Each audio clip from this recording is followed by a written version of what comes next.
নমস্কার বন্ধুরা, শ্রাবণী রান্নাঘরে আপনাদের সবাইকে স্বাগত জানিয়ে আমি আবারও একটা রান্নার ভিডিও নিয়ে আপনাদের সামনে চলে এসেছি। আজকের আমি আপনাদের করে দেখাবো এগ চিকেন তড়কা। তাহলে চলুন আমি কিভাবে এগ চিকেন তড়কা বানাই সেটা আপনারা একবার দেখে নিন। এগ চিকেন তড়কা বানানোর জন্য এখানে আমি প্রথমে গ্যাসটা অন করে কড়া বসিয়ে দিয়েছি। আর আমি এখানে তড়কার ডাল রেখে দিয়েছি, বা গোটা মুগ কড়াইও বলতে পারেন। এই ডালটা আমি 5 থেকে 6 ঘন্টা ধুয়ে ভালোভাবে পরিষ্কার জলে ধুয়ে ভিজিয়ে রেখেছিলাম। সেই ডালটা আমি এর মধ্যে দিয়ে দেব। দিয়ে প্রথমে আমাকে ডালটাকে খুব ভালোভাবে সেদ্ধ করে নিতে হবে। তড়কার ডালটা আমার খুব ভালোভাবে সেদ্ধ হয়ে গেছে। এইবারে আমি তড়কার ডালটাকে আলাদা করে ঢেলে রেখে দেব। ডালটা আমি এখানে সেদ্ধ করে রেখে দিয়েছি। এবারে আমি কড়ার মধ্যে দেব সরষের তেল। এখানে আমি 2 চামচ মতো সরষের তেল দিলাম। দিয়ে তেলটাকে প্রথমে আমি গরম করে নেব। তেলটা আমার এখানে গরম হয়ে গেছে।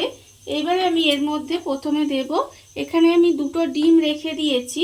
ডিমগুলোকে আমি ভেঙে এর মধ্যে দিয়ে দেব।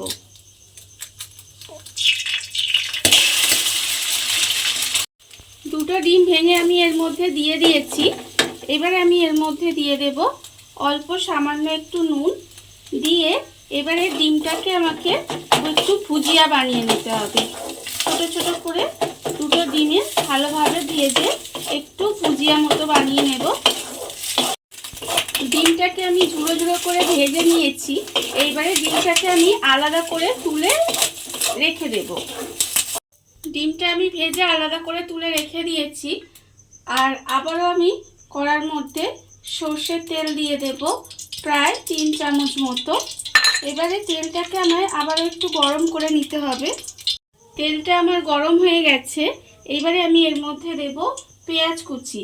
এখানে আমি একটা বড় সাইজের পেঁয়াজ একটু ছোট ছোট করে কুচি করে রেখেছি। সেই পেঁয়াজ কুচিটা আমি এর মধ্যে দিয়ে দেব। দিয়ে একটু নাড়াচাড়া করে ভেজে দেব। পেঁয়াজটা আমার এখানে হালকা করে ভাজা হয়ে গেছে। এবারে আমি এর মধ্যে দিয়ে দেব 1 চামচ মতো রসুন কুচি। আর আমি দেব 1 চামচ মতো আদা কুচি। দিয়ে আবার একটু নাড়াচাড়া করে ভাজা ভাজা মতো করে নেব। এইবারে আমি এর মধ্যে দিয়ে দেব টমেটো কুচি। এখানে আমার একটা মাঝারি সাইজের টমেটো আছে, ছোট ছোট করে কুচিয়ে রাখা। সেই টমেটোটা আমি এর মধ্যে দিয়ে দেব। দিয়ে আবার একটু নাড়াচাড়া করে ভাজা ভাজা মতো করে নেব। আর এখানে আমি দেব এবারে নুন, আন্দাজ মতো এখানে নুনটা আমি দিয়ে দেব। আর দেব এর মধ্যে হলুদ গুঁড়ো। হলুদ গুঁড়ো অল্প দেব, 1/4 চামচ মতো।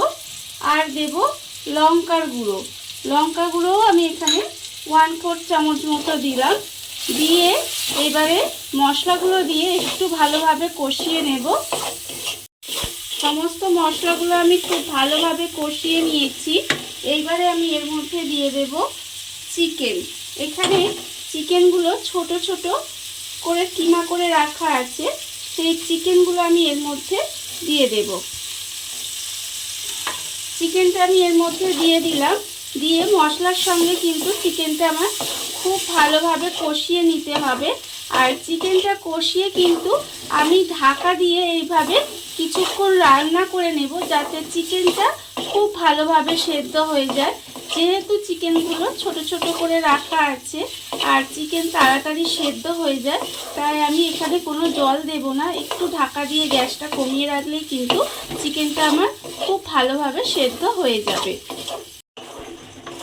ঢাকা দিয়ে চিকেনটা আমি কিছুক্ষণ রান্না করে নিয়েছি। করার ফলে চিকেনটা খুব ভালোভাবে সেদ্ধ হয়ে গেছে।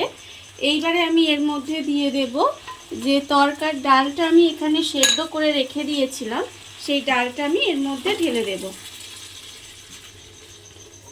ডালটা আমি এর মধ্যে ঢেলে দিলাম, দিয়ে এবার খুব ভালোভাবে মিশিয়ে প্রায় মিনিট 10 মতো এইভাবে আমি রান্না হতে দেব। ডালটা দিয়ে এইভাবে প্রায় মিনিট 10 মতো রান্না করে নিয়েছি। এইবারে আমি এর মধ্যে দিয়ে দেব, এখানে আমি তরকার মশলা রেখে দিয়েছি, সেই তরকার মশলাটা আমি হাফ চামচ মতো এখানে দিয়ে দেব। তরকার মশলাটা আমি এখানে দিয়ে দিলাম, দিয়ে আবারও কিন্তু খুব ভালোভাবে এটা মিশিয়ে দিতে হবে। আর আমি দেব এখানে যে ডিমটা আমি এখানে ভুজিয়া বানিয়ে রেখেছিলাম বা ছোট ছোট করে ভেজে রেখে দিয়েছিলাম, সেই ডিমটা আমি এখানে দিয়ে দিলাম।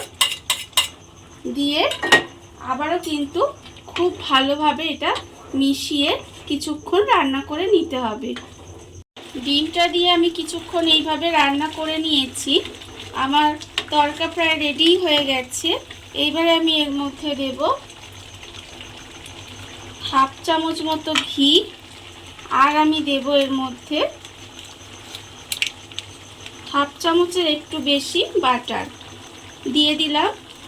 এবারে এটা আমি খুব ভালোভাবে মিশিয়ে দেব। দিয়ে এবারে গ্যাসটা আমাকে অফ করে দিতে হবে, আর উপর থেকে আমি ছড়িয়ে দেব অল্প একটু ধনেপাতা কুচি।